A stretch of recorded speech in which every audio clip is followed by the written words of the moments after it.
আমেরিকার কড়া নিষেধাজ্ঞায় ইরানের উপর স্যাংশন আরোপ হয়েছে এবং বিশ্ব ব্যাংকিং ব্যবস্থা বা সুইফট থেকে বিচ্ছিন্ন করে দেওয়া হয়েছে, যার ফলে তারা ডলার বা ইউরোতে তেলের দাম নিতে পারছে না।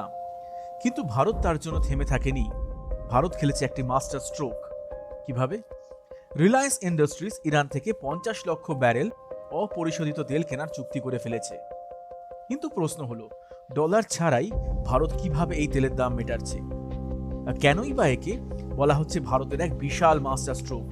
আজকে আমরা দেখব কলকাতার এক সাধারণ ব্যাংক কিভাবে বিশ্ব রাজনীতির এক বড় খেলোয়াড় হয়ে উঠেছে। শুরুতেই বোঝা দরকার সমস্যাটা কোথায়। ইরানকে সুইফট অর্থাৎ society for world wide inter bank financial telecommunication থেকে বিচ্ছিন্ন করা হয়েছে।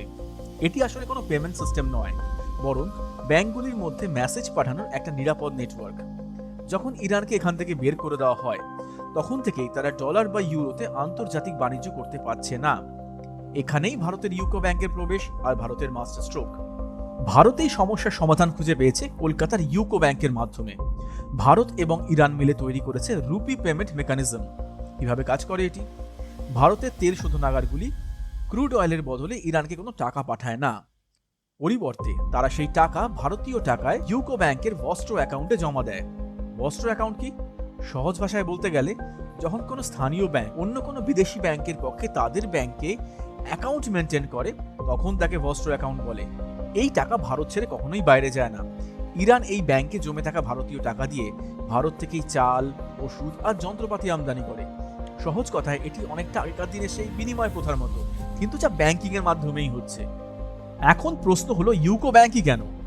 ইউকো ব্যাংককে বেছে নেওয়ার কারণ হলো আমেরিকার আর্থিক ব্যবস্থার সাথে এই ব্যাংকের যোগাযোগ খুব একটা বেশি নেই। ফলে আমেরিকার সেকেন্ডারি স্যাংশনের ঝুঁকি এখানে অনেকটাই কম। এই দায়িত্ব পাওয়ার পর থেকে ইউকো ব্যাংকের ইরানের অ্যাকাউন্টে $3 বিলিয়ন সমপরিমাণ ভারতীয় টাকা জমা হয়েছে। এর ফলে ইউকো ব্যাংকের সম্পদ প্রায় 30% বৃদ্ধি পেয়েছে। ভারত এই ডিলের ফলে আমেরিকান ডলারের উপর নির্ভর না করেই ইরান থেকে সস্তায় তেল কিনতে পারছে, এবং তাও ভারতীয় টাকার মাধ্যমে।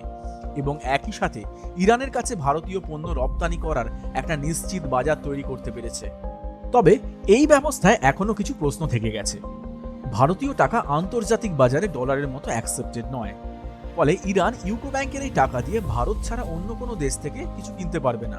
তাদের এই টাকা ভারতেই খরচা করতে হবে। যদি ভারতীয় টাকার মান আন্তর্জাতিক বাজারে কমে যায়, তবে ইরান আর্থিকভাবে ক্ষতিগ্রস্ত হবে। ভারতীয় টাকার মান 2013 সালে খুব বেশি পড়ে গেছিল। তখন সেই সময় ইরান সাময়িকভাবে এই ব্যবস্থা পূর্বে বন্ধ করে দিয়েছিল। বর্তমানে অনেক ইরানিয়ান ট্রেডার ইরানের তেলের ওপর ব্যারেল প্রতি $6 থেকে $7 অতিরিক্ত প্রিমিয়াম বা বাড়তি দাম দাবি করেছে।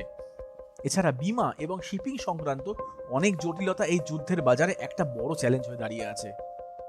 বর্তমান পরিস্থিতিতে ইউকো ব্যাংকের এই রুপি মেকানিজম ভারত ও ইরানের জন্য একমাত্র কার্যকর পথ হিসেবে টিকে আছে। এর ফলে ভারত যেমন ইরান থেকে ভারতীয় টাকায় তেল আনতে পারছে, তেমনি ইরান তেল বিক্রির জন্য ভারতের মতো একটা বড় বাজার আমেরিকার স্যাংশন সত্ত্বেও পেয়ে গেছে। চীন এবং রাশিয়া ইতিমধ্যেই তাদের নিজস্ব পেমেন্ট সিস্টেম তৈরি করার চেষ্টা করছে। তারা রুবেল এবং ইউয়ান দিয়ে বিশ্ব বাজারে বাণিজ্য করার চেষ্টা করছে, আমেরিকার চোখ রাঙানি এড়িয়ে। এই সময় কলকাতার এই ব্যাংকের মাধ্যমে ভারত প্রমাণ করে দিয়েছে যে ভারত কারো চোখ রাঙানি পরোয়া করে না। ডলার ছাড়াই আন্তর্জাতিক বাণিজ্য ভারত করতে পারে। একবার চলুন ইউকো ব্যাংকের ইতিহাস সংক্ষেপে দেখে নিই। ইউকো ব্যাংক 6 জানুয়ারি 1943 সালে কলকাতার তৎকালীন ইউনাইটেড কমার্শিয়াল ব্যাংক লিমিটেড নামে যাত্রা শুরু করে। বিশিষ্ট ভারতীয় শিল্পপতি জিটি বিড়লা 1942 সালে ভারত ছাড়ো আন্দোলনের পটভূমিতে একটি সম্পূর্ণ ভারতীয় ব্যাংক তৈরির স্বপ্ন নিয়ে এটি প্রতিষ্ঠা করেছিলেন। এর প্রধান কার্যালয় কলকাতাতেই অবস্থিত। ভারত সরকারের নির্দেশে 19 জুলাই 1970 সালে ইউকো ব্যাংক সহ আরো 13টি বড় বাণিজ্যিক ব্যাংকে জাতীয়করণ করে। এর ফলে ব্যাংকের 100% মালিকানা সরকারের হাতে চলে যায়।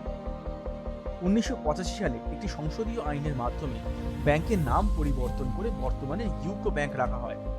মূলত বাংলাদেশের একই নামের একটি ব্যাংক থাকায় আন্তর্জাতিক লেনদেনে বিভ্রান্তি এড়াতেই এই পদক্ষেপ নেওয়া হয়েছিল।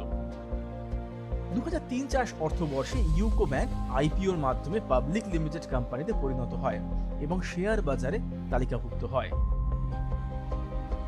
ইউকো ব্যাংক শুরু থেকেই বিশ্বজনীন হওয়ার চেষ্টা করেছে। 1947 সালে বার্মার, বর্তমানে মিয়ানমারের রেঙ্গুনে তারা প্রথম বিদেশি শাখা খোলে। বর্তমানে সিঙ্গাপুর এবং হংকংয়ে তাদের আন্তর্জাতিক শাখা আছে এবং ইরানে একটি প্রতিনিধি অফিস রয়েছে।